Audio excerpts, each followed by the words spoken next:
Reverse by Black K. Cat. Chapter 26. Exaction. Kirigakure lies in a long, narrow valley between the mountains and the sea, wreathed in a thick fog that muffles sound and blocks the light, and edged with heavy rain. The gray, cylindrical buildings are scattered around the Mizukage's tower, half covered with trees and greenery, and while Kurama supposes it's a neat effect, it's also eerie. Like the land is pushing back, trying to reclaim the space where the village sits, and the buildings are slowly being subsumed. On one of the craggy cliffs overlooking the village, Kurama stares down at the streets and fields, trying to sense any familiar chakra. He could flare his own, try to call Seiken's attention to him that way, but Seiken isn't the only Biju down there. Kurama doesn't know how often Obito shows up to play puppeteer with Yagura's brain, but he assumes it has to be fairly frequently if he's going to keep control of a creature as strong as Isobu. Better not to attract his attention just yet. "Kuramani?" Naruto asks, seated back against the bulk of the mountain and munching happily on some of the cookies Anzu had slipped into their bags. Gaara is beside him, eyeing the excess of water warily as it clatters down beyond the overhanging rock. He lasted through Ame's steady drizzle, but Kiri's type of downpour is something else entirely for a boy who's only seen rain a handful of times in his life. "Yeah, kid," Kurama asks, turning away from the dimness of the village below. The rain is confined to the mountains for now, the clouds breaking open on the peaks, and he wants to get them into the dryness of the village as soon as it lightens a bit. Might as well, now that they can afford it. All of them could use a bath. With a beaming smile, Naruto holds out one of his cookies. "Here, I saved you one. It's sweet and yummy. You should try it." It's instinct by now to lean in and kiss his messy hair in thanks. "Well, if you say I should, I definitely will. Thanks, Naruto." "Of course, Kuramani." Cheerfully, he goes back to his snack, adding, "You guys should eat yours too."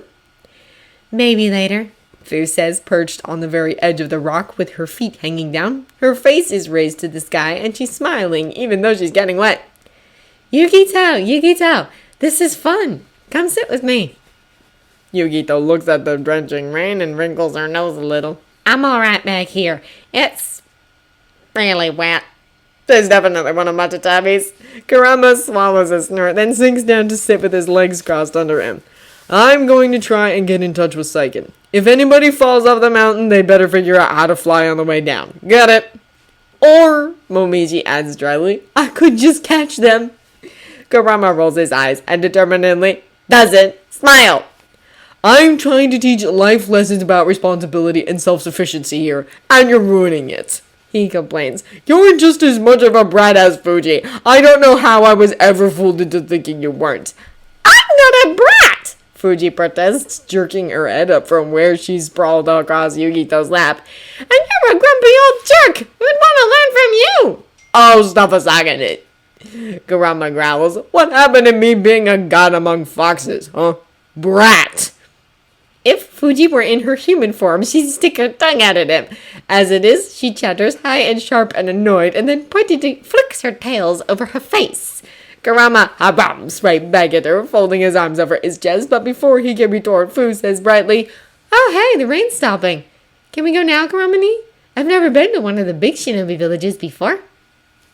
For a moment, Kurama wavers, debating it with himself. He hasn't gotten any answers as to whether Obito is in the village or even whether Seiken and his host are, but Obito's chakra is fairly familiar, except for a lingering residue that Kurama assumes is Yagura. He doesn't sense it below them. He can't sense Obito's malice either, and if there's one thing that will give the Uchiha away, it's that. Kurama's been alive for a long time, but out of all the people he's met, Obito, as he is now, is one of the angriest and most hateful. There's not much of a chance Kurama would miss his presence.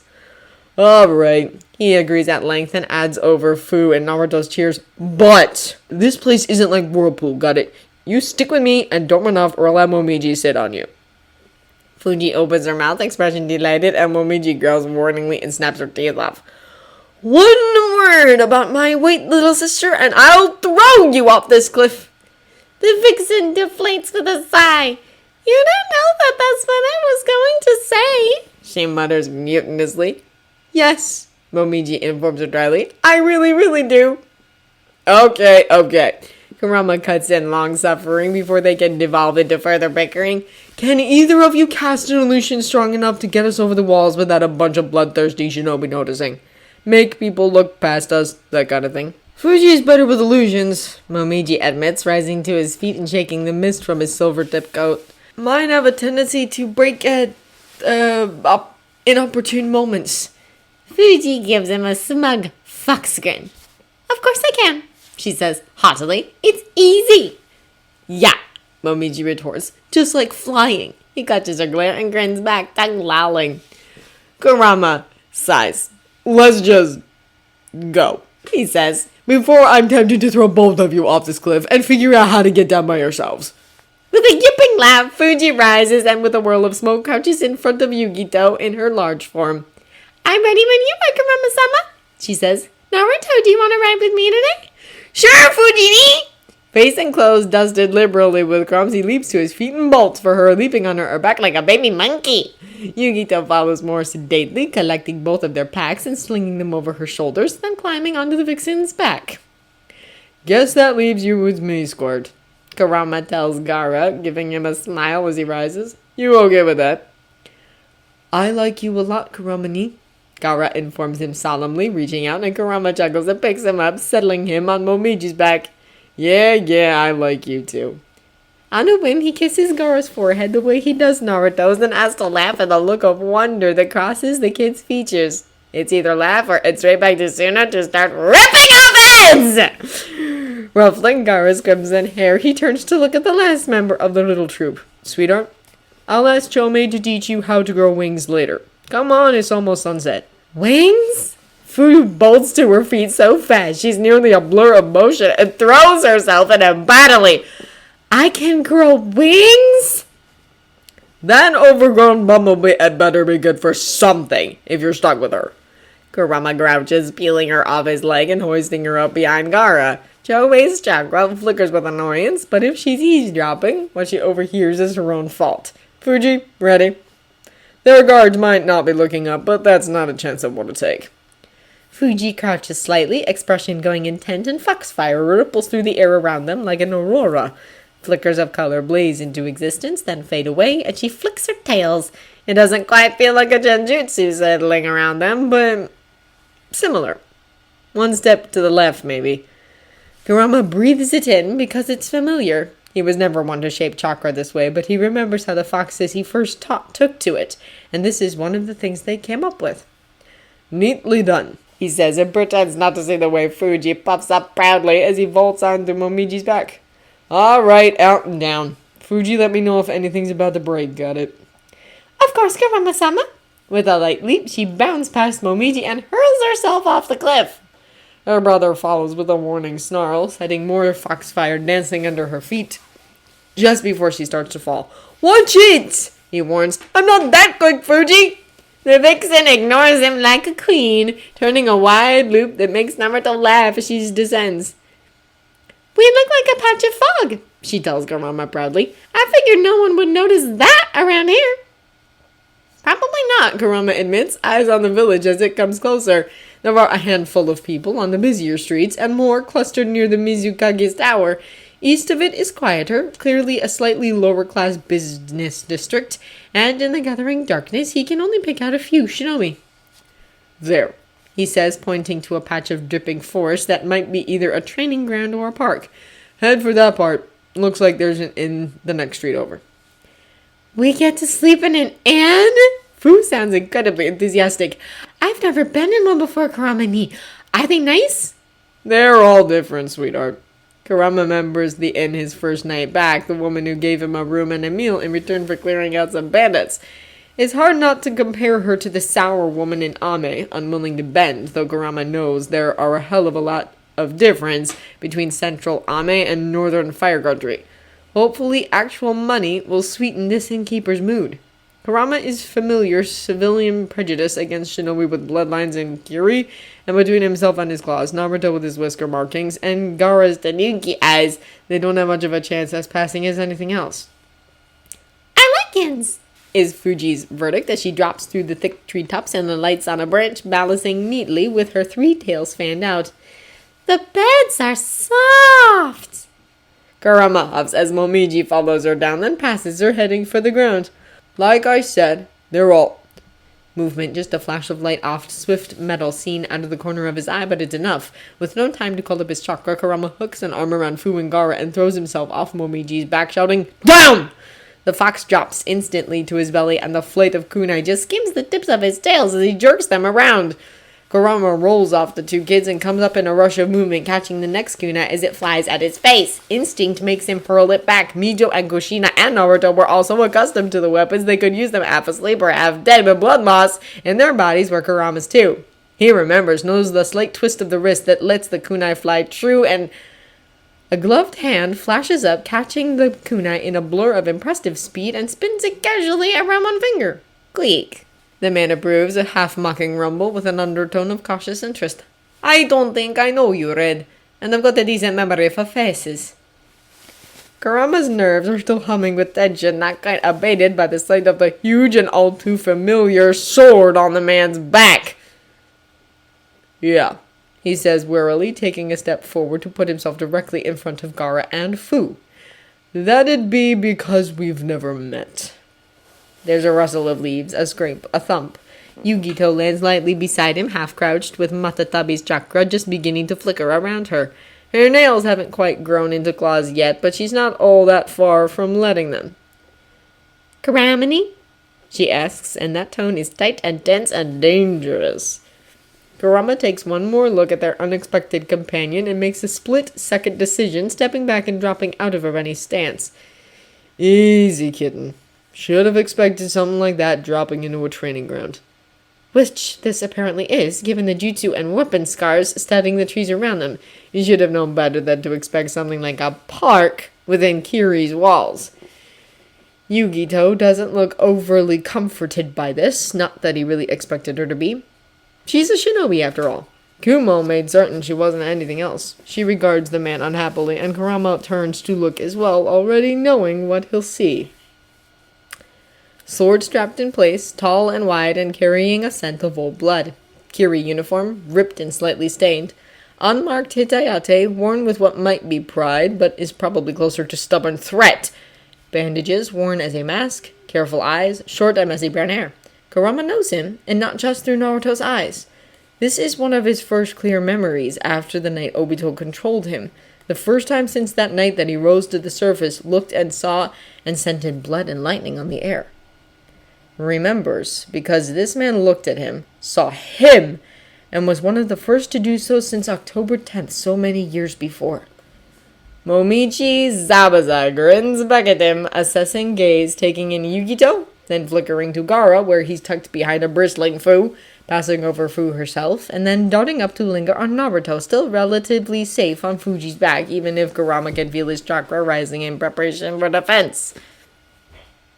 But Zabuza doesn't make so much as a threatening gesture. With a snort, he simply crosses his arms over his chest and drawls, "How cute, a mother and her ducklings out for a walk." Kurama snarls and in the blur of motion launches himself at the other man, sweeps his feet out from under him and slams him into the ground, claws pressed tight against his throat. And Sage Kakashi would have seen that coming! The Zabuza from the bridge would have seen it. Even Kakashi's team would have good odds for noticing what he was going to do.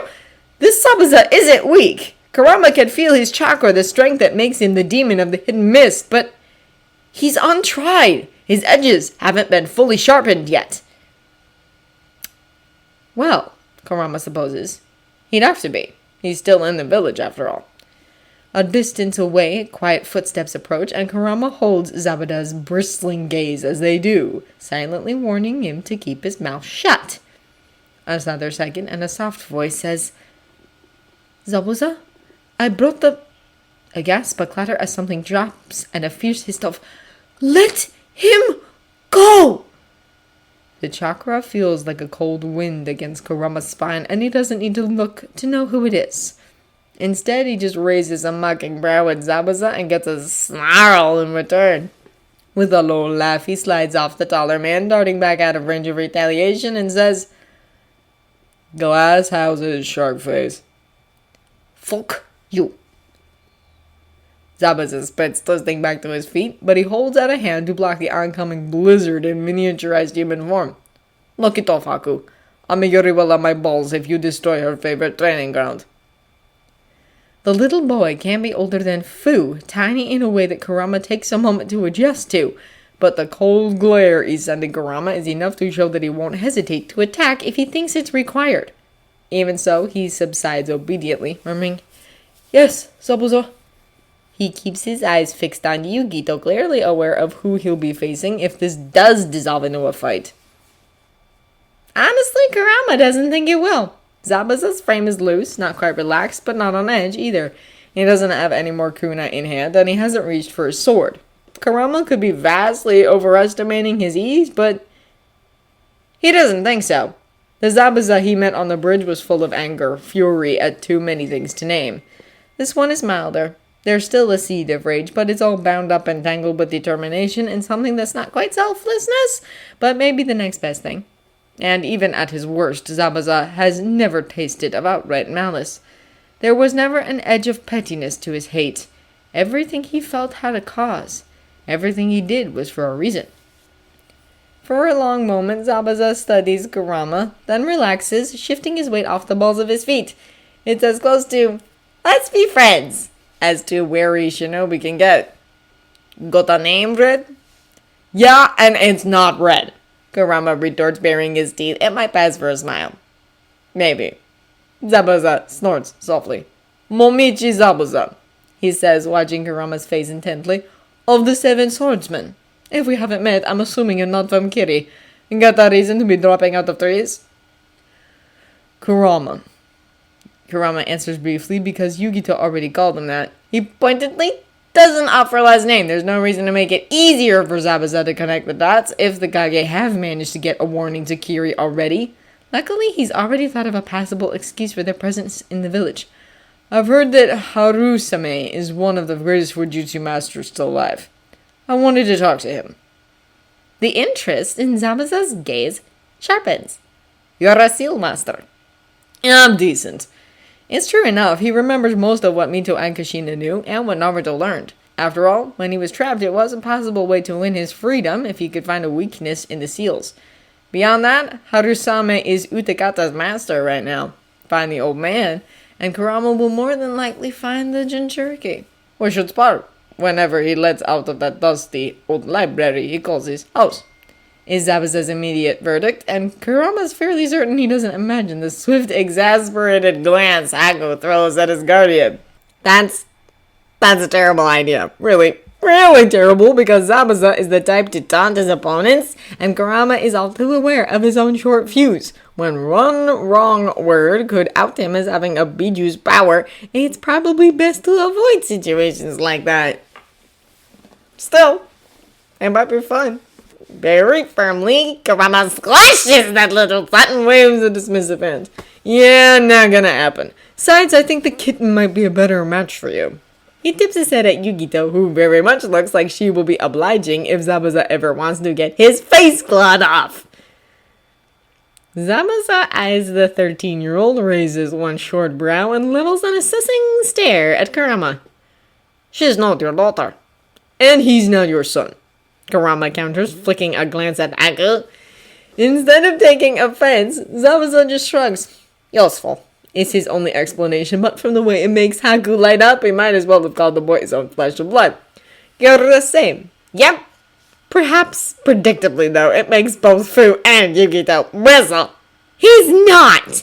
Fu protests fiercely. "Kuramani took us away from the people who wanted to make us be weapons and useful, and we are people."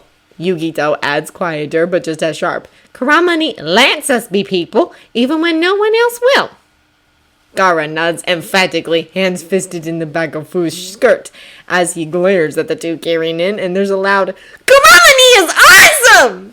from above. That's Naruto's contribution to the conversation. "Shut up!" Kurama says gruffly. There is definitely nothing going soft and goopy in his chest, because he is definitely not touched by the defense of or these four ridiculous children. "All of you just stop!" Naruto laughs at him, and Fu giggles. Gaara smiles a little, while Yugito gives him a sideways look that says very clearly, "Try harder if you want me to believe you mean that." They're all brats. Zabuza chuckles, shifting his weight forward slightly and dropping his arms from his chest. It's enough of a warning that Kurama goes still, but before he can do anything more than tense, Zabuza says mockingly, "Such adorable little monsters. I bet if you told the rest of the villagers that you knew how to take Jinchuriki, they'd give you whatever you wanted on a silver platter." Kurama coils, ready to launch himself at the other man again, but Zabuza raises a hand to stop him. "Hold it, Uzumaki," he says sharply, and the killer from the bridge bleeds into his features. Still not entirely present, still not quite as sharp and dagger-edged as Kurama remembers, but that undercurrent of rage is there, cut through with satisfaction.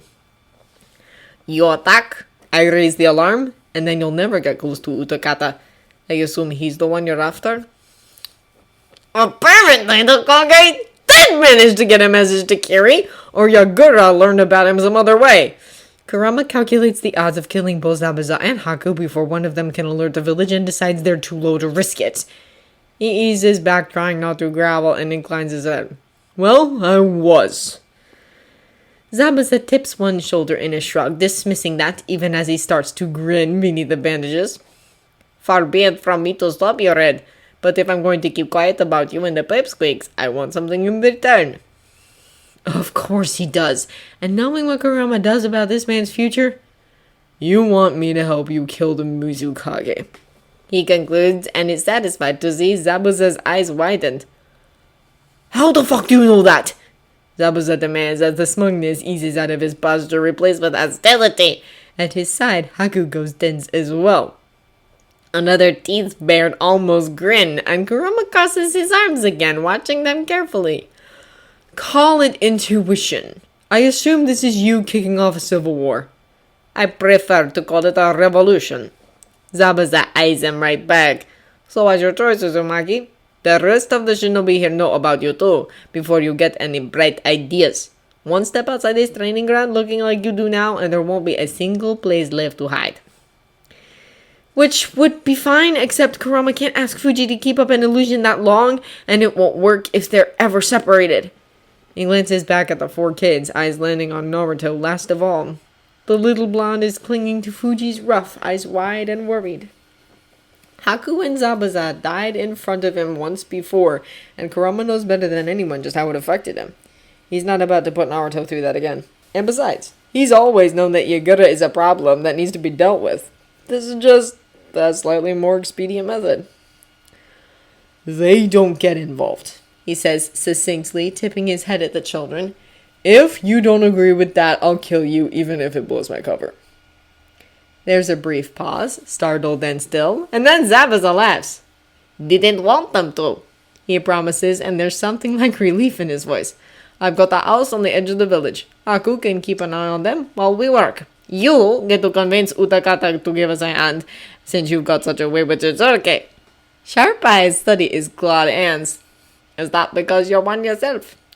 "You don't get answers from me," Kurama growls, not so much as attempting to keep his voice even. "You're blackmailing me, Momiji. If I didn't have a reason to go along with you, you'd be eating that sword by now." Zabuza just laughs, rough and sinister. "You're the one who landed in the middle of my workout," he retorts. "What kind of shinobi would I be if I didn't take an opportunity that all but threw itself into my lap?" "He doesn't need to rub it in."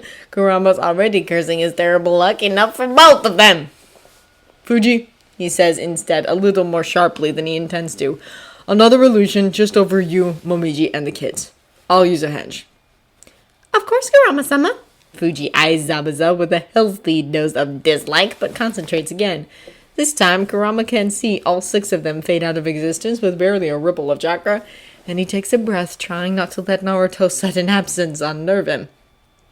He's still there, and if Kurama listens closely enough, he can hear the soft thump of Fuji leaping down from the tree, the rustle of Fu and Yugito talking in bare whispers as they get Gaara up onto Momiji's back again, and then negotiate Fu climbing up behind him and Yugito returning to her perch on Fuji.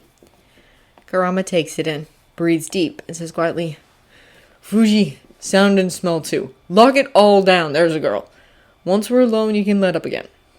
Everything vanishes in a flicker of foxfire, and Kurama forces himself to turn away. He breathes out, concentrates, and feels his own chakra shift as the henge covers him. Naruto's kind of henge, strong and deceptive, able to fool even a goddess if only for a moment. He grabs the first thing he can think of to give it shape and... Pink hair and a short bob, steady green eyes, a woman's body. Strength of 100 seal on her forehead because it wouldn't be Sakura without it, not the way he knows her, and he doubts anyone else will recognize it. He does, though, knows this body as seen from the outside, has seen it in just about every situation he can imagine, and he's not about to let it slip. He opens his eyes, wearing Sakura's form over Naruto's body, and almost laughs at the bitter humor in all of this. Leads way, Zabuza says, and then thankfully keeps his mouth shut, leading Kurama out of the training ground. Obito isn't in the village, Kurama knows. He isn't here, isn't nearby, but with that eye of his, distance means nothing. Kurama is going to knock Yagura out, strip off Obito's control, and he has no doubt that Obito will feel it. Maybe he won't attack Kiri, an entire village poised on the edge of a civil war and ready for anything but... What if he does?